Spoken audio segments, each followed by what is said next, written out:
Assalamu алейкум, машина кежі каналын көрушілері жана жазылуучулары. Ауа райын кереметтелігін қараңыздар.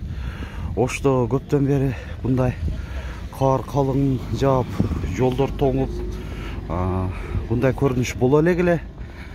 Мына көрдүңүздөр, уналар тыгылып, баягы көбүнчөсү жайкы дөңгөлөктө жүргөндөглөр.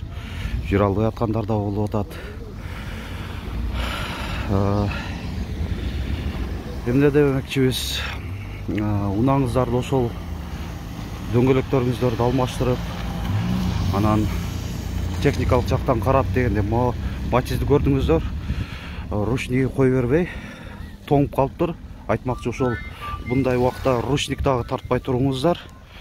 Себеби тоңуп, баягы схема катып калат дагы, кой бербей коет кайтара. Ошону менен баллон дагы катып калып, жүрүшкө кыйын болуп калат. Мына ушундай көчөгө чыгып дагы сиздерге көрсөтүп коюуну чечтим. Бүгүн 11 январь 2023 жыл. Ошто ушундай өзү синоптиктер ушундай эле маалымат берип атты эле. Кар өтө калың жаады. Мындай калыңды мен көп жылдан бери көрүлө келем, калың жааган кардычы.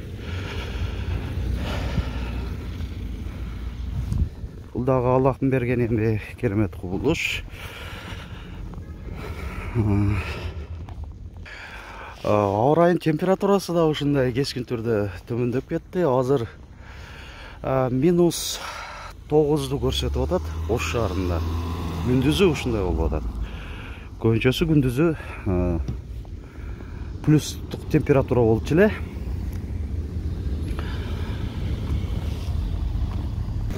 Бул ушул видеону да чыгарып койгонун себеби ушундай унаңыздарды карап чыгыңыздар демекчимин. Азыркы көп тааныштарым дагы жолдо туруп калып атышат, унасы тыгылып калып, кебиркилердин ачкычы дагы ачылбастан ача албай унаны култанып калып, замоктору тоңуп калып, ошого ача албай аткандар да болуп атышат.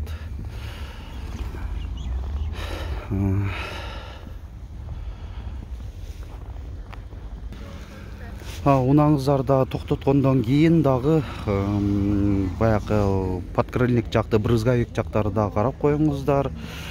Көбүнчөсү ошол жака кар топтолуп, катып калып, кийин тоңгондон кийин унаңыздарга тийип, бамперлериңиздерди эле мындай чыгарып жибериши мүмкүн. Креплениялардан бошолуп. Мынакей ушундай кыскача видео көрсөтүп коюуну чечтик. Баарыңыздарга ушундай этият болууну чакырабыз. Эрежени сактап, абайлап жолдо жүрүңүздөр.